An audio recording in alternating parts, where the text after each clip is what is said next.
Hey everyone, welcome back in. Here is a block. Mushroom. So here's how this block works. This is in the, again, I don't really have a map to show you guys, but, I try to keep this as easy as I can to show you where everything is. Basically, the screen up from Colorado's camp is where this is. You hit the block one time, you get a mushroom. You hit the block 10 times, you get the super mushroom. You hit the block 100 times, ultra shroom. That's the first place you can get an ultra shroom. So we're going up, two spaces up from Colorado's camp. And here we have a Thunder Rage. This will do a 5 attack power to every enemy. It's quite useful. I highly encourage you to use it if you have access to it. Let's kill this bandit. Why did I show this battle? There must be a reason. Oh, Pokey! Pokeys are found in the desert. Pokeys are not too bad. Each time you damage them, they'll lose a part of their body. But, yeah, they're not that hard overall anyway.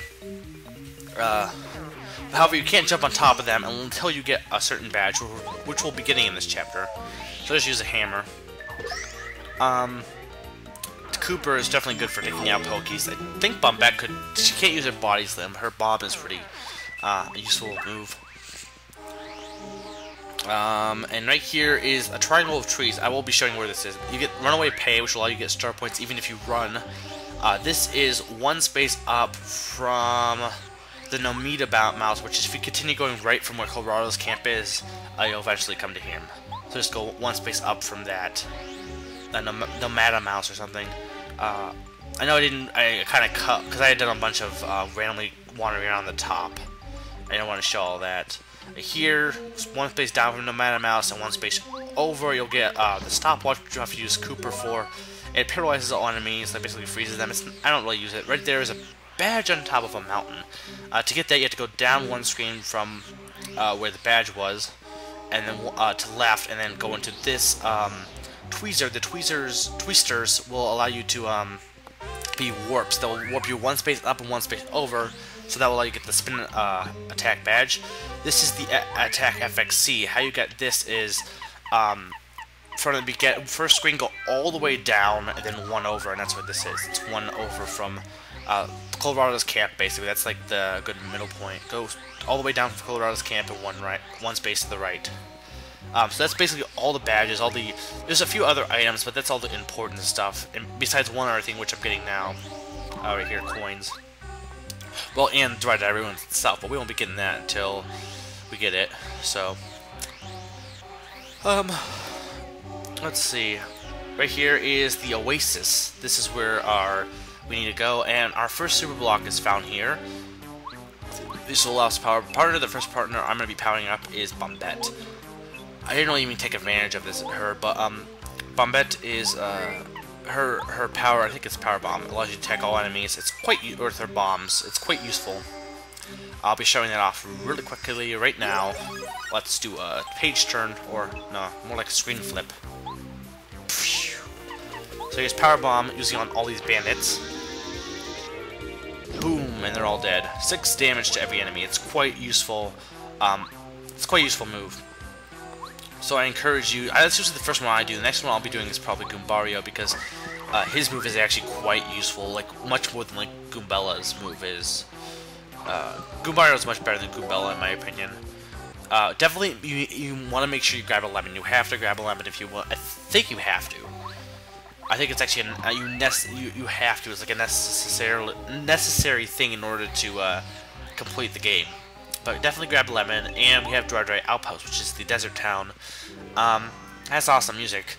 One thing I want to mention real quick is, while I'm going through here just doing random things, and this guy has, will tell you some of the stuff I showed you in the desert, some of the secrets, like the stone cactus, the blue cactuses.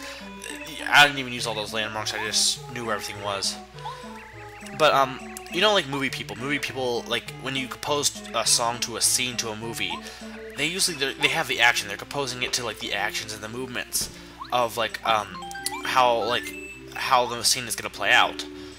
For a game composer though, they can't do that because you're constantly moving the character, so it's kind of hard for them to always compose the movements because of that. So what do they compose? What do game composers tend to compose to? The scenes. The scenes of the look of the level, the scene of the level. You know how I said graphics don't matter? They don't, but the level design, as in not just the level design of you know, in terms of like how the level works, like in terms of gameplay, but level design in terms of artistic look. I mean, like, look at this level. This has got you know, kind of reddish colors, orangish kind of mystic colors. It's got this kind of mystic, you know, happy-go-lucky song to it. I think one of the best examples would be Donkey Kong Country 3. There was the original, you had the GBA remix. For the original, you had the Treetop song, which is really great, and it really worked with the. A lot of the songs in this game fit the levels. Like, it had the level had a lot of mystic red-looking things. It had, like, you know, greens, deep. All the colors were kind of mystic and epic sounding. It kind of, like, you know, and the song matched the scenery. The song matched the color scheme, you know. But then when you had David Wise's composition for the Game Boy Advance version, it didn't match at all. Like, all the whole mood that the level design had was essentially the opposite of what his song was conveying, and the mismatch just didn't work at all. It just it sometimes it will work, but like almost all the songs in that game, you know, there were some good ones in the GBA remix, I'll admit, but none of them seemed to match anything. Like, a lot of people say, oh, Still Village, the one for the dock, matched perfectly, or was really great. It was better than the original. Perhaps it was better, maybe, in some people's opinion, in terms of song, but you're not just composing it just to make songs. It didn't fit the level at all. When you look at the dock levels, you got bright colors, you got, you know, kind of a happy-go-lucky look to it. It's near the beginning of the game. You don't think depressing, dark, you know, sad music when you look at that scene. You think of happy-go-lucky music, and that's the thing, is none of the music seemed to fit for the GBA remix. Hence why it's one of the main reasons why I dislike the GBA soundtrack for the Donkey Kong Country 3. But the point is, musicians tend to compose to the actual level design, the color scheme. And without doing that, if you don't do that, you know, like a lot of the music on my top 6s tends to be, I like it because it fits the level, because that's what you're composing it for. Level. You're not just composing it to be, you know, have good music. You're composing it for the game. So here's Moustafa, or Sheik. Sheik is the information trader. Yeah, I spoiled stuff, but whatever. You're gonna find out this episode anyway. So here's Sheik. He will give you information. The first time you can just give him some random thing and he'll tell you what his favorite food is, which is lemons. However, I already knew that, so I'll just give him a lemon, and an option will appear which will say how to see Moustafa. Now, unlike in TTYD where you can skip some of, like, you know, the information trading, there's something similar to this in TTYD. I think because of the fact that it's shopkeeper leaves his shop, you're forced to you know, give him the lemon. I think, maybe not, but I'm pretty sure you're forced. So I'm going to anyway buy a dry shroom and a dusty hammer, and he will tell you how to see Moustafa, which is go back to where you were and just go up, which you can now do. You want to see Mr. Moustafa? He's usually up on the highest part of Dry Outpost, just going up. Just keep going up. I also didn't mention the lady in the back alley that I went to. That was Merlee. She will allow you to have a spell. I picked the most expensive spell. It's will allow random things to happen during battles, like increased star points, more attack damage, and there's another letter, more defense. It's definitely worth getting. Like, it's a really good spell to have. I like using that, like having that spell on me when I have the ability to. But anyway, let's go into this door, and it's Sheik again. Hey, nice guy, you found me. I love his theme. I'm Moustafa, and I'm the one you've been seeking all this time. When I'm out in dry outpost, I use the name Sheik. I wonder if that's a reference to Ocarina of Time or not. I meet people all the time, but you by far are the nicest guy I ever met. Your name is Mario. Yes, I heard that. You want to go to Dry Ruins.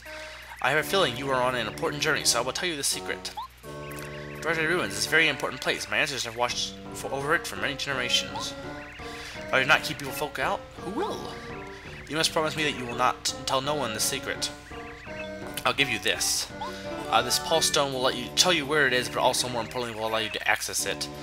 So yeah, basically how Dry Ruins works is it was, I think, a kingdom of this, I guess this king, and then he ended up becoming a thief because someone betrayed him, and then, I don't know. Anyway, Moustafa is the defendant of the thief who set up this town after his kingdom was betrayed. The townspeople will tell you the whole story. I showed some of the conversations off. I didn't really talk about it. It's kind of an interesting backstory. What I don't get is, if Bowser's minions are in Dry Ruins, how do they get in there if we need the Pulse Stone to get in there? That doesn't really make any sense, but whatever. We have the Pulse Stone. We can now head to Dry Ruins. But first, let's talk to the Nomada Mouse, give him the letter we just got to get our star piece. And next time we will start Dry Ruins. It won't take that long at all. We're almost done with this chapter, actually.